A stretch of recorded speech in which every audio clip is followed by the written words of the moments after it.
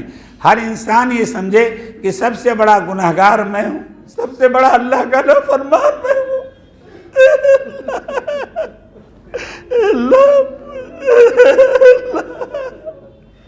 اے رب کریم، رمضان پہ رمضان، شب قدر گزرتی چلی گئی اور ہم متقی نہ بن سکے، اللہ مومن نہ بن سکے۔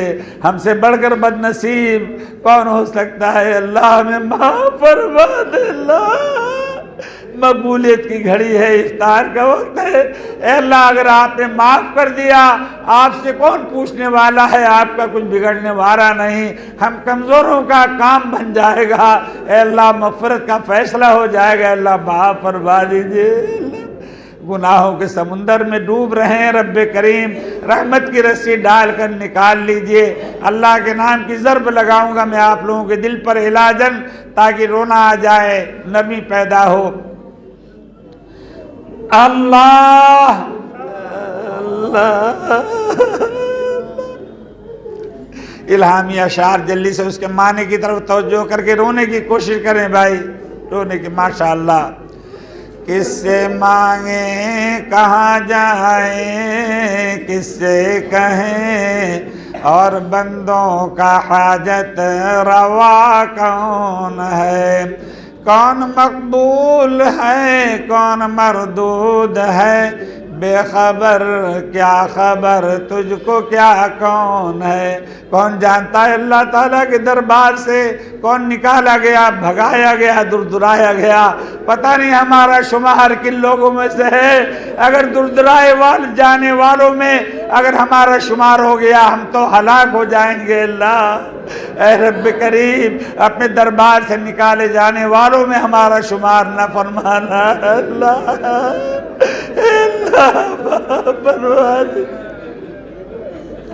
جب نام اعمال عدل کی ترازو پر تولے جائیں گے تب پتہ چلے گا کون کامیاب کون ناکام، کون جنتی کون جہنمی۔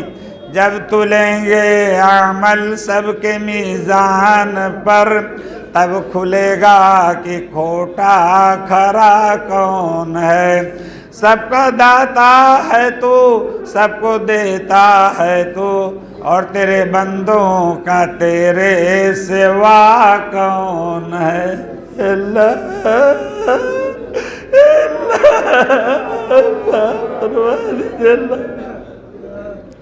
لا الہ الا اللہ محمد الرسول اللہ صلی اللہ علیہ وسلم۔ ظاہری آنکھوں کھول لیجئے، سر اوپر کر لیجئے۔ اب ہم توبہ کرتے ہیں۔ میرے پیارے بھائیو، تمام بزرگان دین یہ بتلاتے ہیں کہ دجالی فتنے پوری دنیا میں عام ہو چکے، ایمان بچانا مشکل ہے۔ تو میرے پیارے بھائیو یہی سب سے بڑا علاج ہے۔ میرے پیارے بھائیو سب سے بڑا علاج کہ ہم اللہ والوں سے جڑنا واجب قرار دیتے ہیں۔ وہ پہلے تو وہ کہتے تھے کہ سنت ہے، لیکن اب کہتے ہیں کہ ایمان اتنا مشکل دور سے ہم گزر رہے ہیں کہ ایمان پر ثابت قدم رہنا بڑا مشکل ہو گیا۔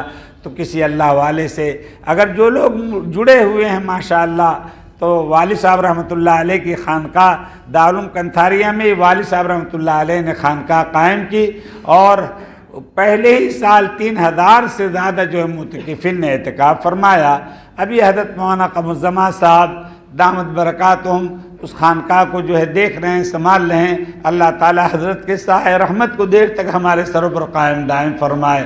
تو میرے پیارے بھائیو، اللہ والوں سے جڑنا اور اصلاحی تعلق قائم کرنا بہت ضروری ہے۔ جو لوگ مرید ہیں، کسی اللہ والے سے خوش نصیب ہیں، اپنے شیخ سے مضبوط تعلق قائم کریں۔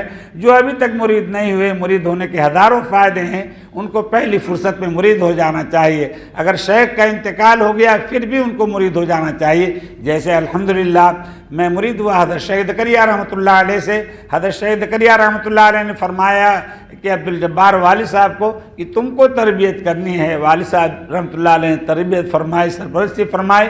پھر حضرت شیخ زکریا رحمۃ اللہ علیہ کے بہت سے خلفاء سے الحمدللہ اجازت ہمیں حاصل ہو گئی تھی۔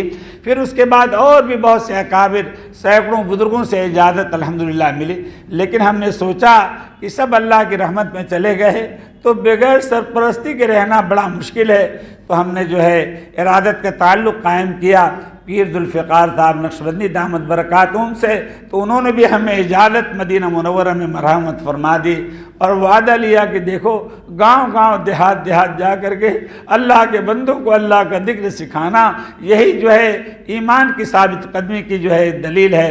تو میرے پیارے بھائیوں، سب لوگ جو ہے میں خطبہ پڑھتا ہوں 2-3 منٹ میں جلدی سے، پھر اس کے بعد دعا کرتے ہیں، مختصر دعا کریں گے جامع انشاءاللہ۔ خطبہ دھیان سے سنیں۔ الحمدللہ کفا وسلام علی عبادہ الذین اصطفی، اما بعد فاعوذ باللہ من الشیطان الرجیم، بسم اللہ الرحمن الرحیم۔ ان الذین یبایعونک انما یبایعون اللہ۔ دیکھیں جو مرید ہیں وہ توبہ کی نیت سے ان کلمات کو کہیں گے، جو مرید نہیں ہوئے یا مرید تھے کسی شیخ سے انتقال ہو گیا، اگر وہ چاہتے ہیں تو مرید ہونے کی نیت سے ان کلمات کو کہیں گے۔ پورا مجمع کہے گا لا الہ الا اللہ محمد الرسول اللہ صلی اللہ علیہ وسلم۔ اللہ تعالیٰ کے علاوہ کوئی معبود نہیں، اور حضرت محمد مصطفیٰ صلی اللہ علیہ وسلم اللہ تعالیٰ کے سچے رسول ہیں۔ ایمان لایا میں اللہ پر، اس کی تمام آسمانی کتابوں پر،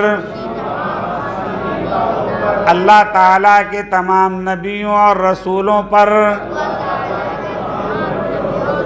اور تمام فرشتوں پر، قیامت قائم ہونے پر، مرنے کے بعد دوبارہ زندہ ہونے پر، تقدیر برحق ہے، اچھی ہو یا بری، سب کچھ اللہ کی طرف سے ہوتا ہے۔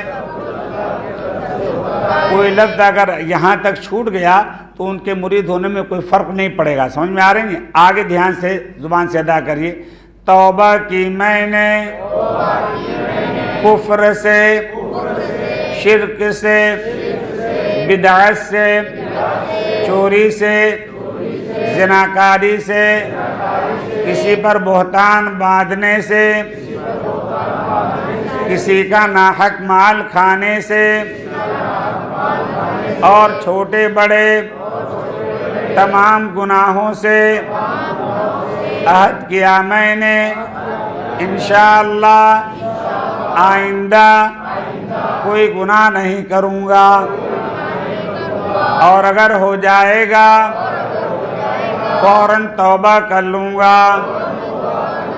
یا اللہ ہماری توبہ قبول فرما۔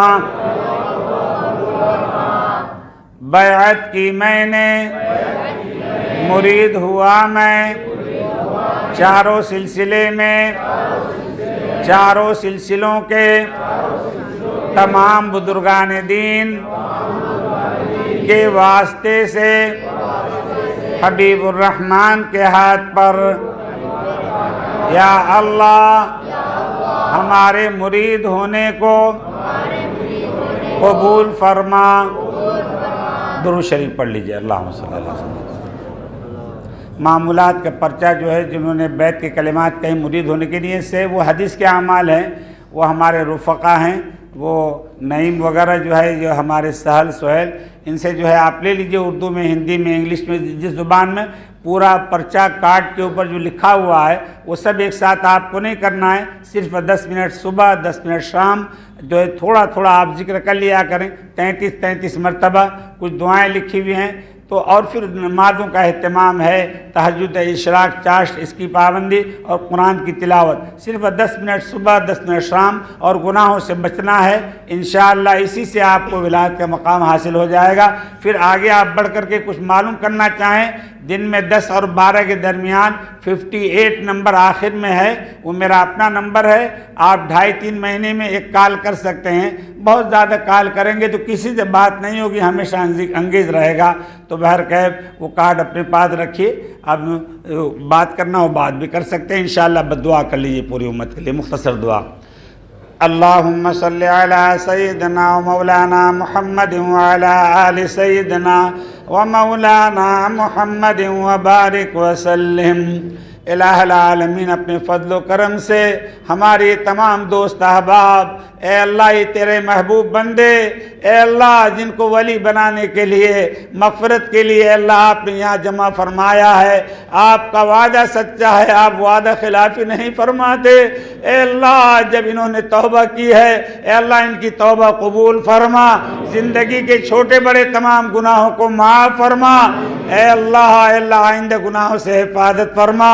اے اللہ اپنے فضل و کرم سے ان کو اپنے محبوب بندوں میں داخل فرما، شیطان کے مکر و فریب سے، نفس کے شر سے حفاظت فرما، پوری امت کی مغفرت فرما، پوری امت کی اصلاح فرما، پوری امت کے لیے ہدایت کے فیصلے فرما، پورے عالم میں اسلام کا بول بالا فرما، اسلام اور ایمان والوں کو سربلندی عطا فرما، عزت، قوت، ہمت، دانائی، حکمت عملی عطا فرما، ہم سب کا خاتمہ ایمان پر فرما، اتباع سنت کی توفیق نصیب فرما۔ الہ العالمین جو بیمار ہیں، مریض ہیں اس مجمع میں، یا ان کے گھر والے، بیوی، بچے، پورے علاقہ اون اور پورا ضلع سورت اور یہ جتنے بھی ہیں، اللہ ہمارا ملک اور پوری دنیا کے مسلمان جو بھی بیمار ہوں، اے اللہ تمام بھائیوں کو شفائے کلی عطا فرما، تمام بہنوں کو صحت یابی عطا فرما، تمام قرض داروں کو قرض سے نجات عطا فرما، بے اولادوں کو نیک صالح اولاد عطا فرما، جتنے ہمارے بھائی بہن بیٹیاں غیر شادی شدہ ہیں سب کو بہترین جوڑا نصیب فرما، جن کے رشتے قائم ہو چکے ہیں شادی کے لیے غیر سے اسباب پیدا فرما۔ اے رب کریم پورے مجمع کو حج بیت اللہ کی زیارت سے مشرف فرما، کعبے کا طواف کرنا نصیب فرما، روضہ اقدس پر کھڑے ہو کر درود و سلام پڑھنا نصیب فرما۔ اے اللہ ہمیں اپنا ولی بنا لے، اے اللہ ہمیں متقی بنا لے، اے اللہ ہمیں مومن بنا دے، شیطان کے مکر و فریب سے حفاظت فرما۔ اے اللہ پورے مجمع کی تمام حاجتیں پوری فرما۔ اے اللہ ان کے سامنے اگر مشکلات پرابلم ہے پوری امت مسلمہ کے، اے اللہ سب کی جان، مال، عزت، آبرو کی، ایمان کی پوری حفاظت فرما۔ اے اللہ ہمارے مرحومین کی پوری مغفرت فرما۔ اے رب کریم جو زندگی گزر گئی وہ تو برباد ہو گئی، جو زندگی کے کچھ ایام، کچھ مہینے سانسیں رہ گئی ہے، اے اللہ آخرت کی تیاری، عبادت، ذکر، تلاوت، توبہ، استغفار کرنے کے لیے، ندامت کے آنسو بہانے کے لیے ہمیں لمبی عمر عطا فرما۔ جب دنیا سے جانے کا وقت ہو کلمہ پڑھتے ہوئے کامل خاتمہ ایمان پر نصیب فرما۔ اے رب کریم آپ کا کرم ہے، فضل ہے کہ کورونا وائرس مولک بیماریاں جس میں ہزاروں ہزار لاکھوں کروڑوں انسان انتقال کر گئے، اور انفاس قدسیہ اولیاء کاملین 5000 سے زیادہ جن کے لاکھوں مریدین ہیں، اللہ تو نے اے پروردگار اپنی رحمت میں آپ نے ان کو بلا لیا۔ اے اللہ جو موجود ہے بزرگان دین ان کے عمروں میں برکت عطا فرما، اگر ان کو بھی آپ بلا لیں گے اللہ پوری امت ہلاک ہو جائے گی، برباد ہو جائے گی۔ اے اللہ سرپرستی کے لیے اللہ، اے اللہ ہمارے علماء اکرام، علماء اعظام، بزرگان دین کی اے اللہ عمروں میں برکت عطا فرما۔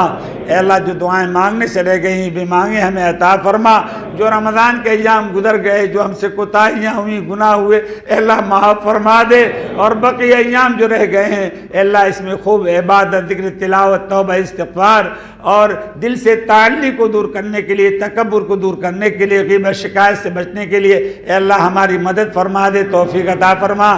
وصلی اللہ تعالی علی النبی الکریم، سبحان ربک رب العزت عما یصفون وسلام علی المرسلین والحمد للہ رب العالمین۔ بتی جلا دو بھائی، بتی جلا دو۔